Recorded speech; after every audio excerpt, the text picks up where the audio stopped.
Véritable star du mondial de l'auto 2010, la voiture électrique est de toutes les conversations. Aujourd'hui, elle est en train de devenir réalité et arrive dans les concessions. D'ailleurs, pour la première fois, une voiture électrique, la Nissan Leaf, vient d'être élue voiture de l'année 2011.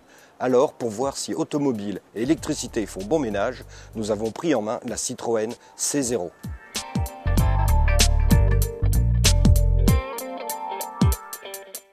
La mise en route de la C0 est tout à fait traditionnelle. Il suffit de tourner la clé de contact jusqu'à entendre le signal sonore qui avertit de la mise sous tension du moteur. Et oui, pas la peine de tendre l'oreille pour repérer le bruit d'un moteur. Ici, c'est le silence total. Pour la suite de la conduite, tout se passe comme avec une voiture normale à boîte de vitesse automatique. Une fois le levier de vitesse en position D, il n'y a plus qu'à appuyer sur la pédale d'accélérateur pour avancer. Rien de très différent d'un moteur thermique et la prise en main ne pose aucun souci particulier. C'est pareil pour la direction et le freinage qui procurent des sensations habituelles. Le moteur électrique est franchement très agréable. Pas de bruit, pas de vibration, le couple maximum disponible tout de suite et la puissance qui arrive de façon régulière. Il n'y a pas de souci pour dépasser, la voiture répond immédiatement. Mais la douceur de fonctionnement incite plus à une conduite tranquille. La vitesse maxi est bridée à 130 km/h, ce qui est suffisant pour ce type de voiture destinée exclusivement à un usage urbain. Et si la ville est effectivement le lieu de prédilection de la voiture électrique, il faut vraiment faire très attention aux piétons et aux cyclistes. Ces derniers ne nous entendent pas arriver et risquent d'effectuer une manœuvre dangereuse en se croyant seuls.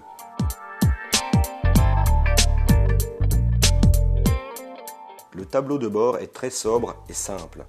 La vitesse est affichée au centre et une aiguille indique le niveau de puissance demandé au moteur. On voit ainsi une zone verte éco qui signifie que le conducteur adopte une conduite raisonnable qui préservera au maximum l'autonomie. A l'inverse, lors des accélérations franches, l'aiguille arrive dans la zone blanche, synonyme de consommation importante de courant. Enfin, lors des ralentissements, le système de récupération d'énergie au freinage permet de recharger les batteries. Des indications qui, au final, incitent à une conduite calme et plus cool. La réserve d'électricité est matérialisée par une jauge classique qui ressemble trait pour trait à celle que l'on connaît.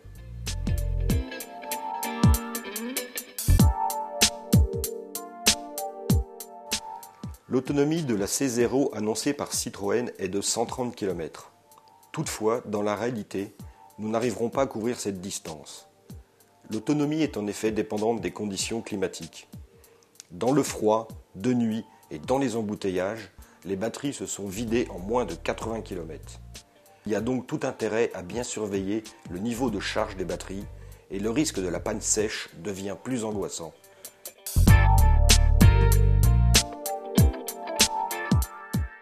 Avec une voiture électrique, à défaut de faire le plein, il faut recharger les batteries. Une opération qui se fait très simplement en branchant la voiture sur une prise électrique.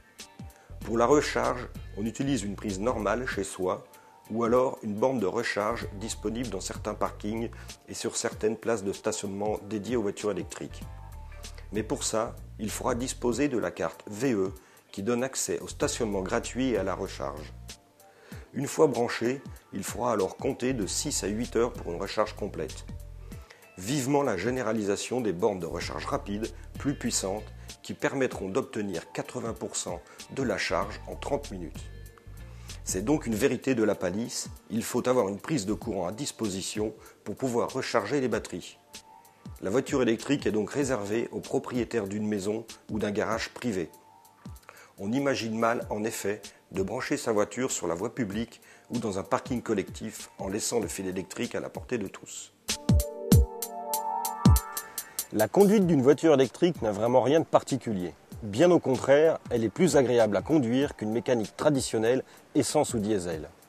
Grâce à l'absence de bruit, de vibration et à un moteur performant, on a vraiment tendance à être très zen à son volant. Mais les défauts majeurs que sont l'autonomie limitée, le temps de recharge et le coût restent 3 verrous à lever pour la rendre vraiment très intéressante. D'ailleurs, quel particulier sera prêt à mettre 30 000 € sur la table pour rouler en voiture électrique ?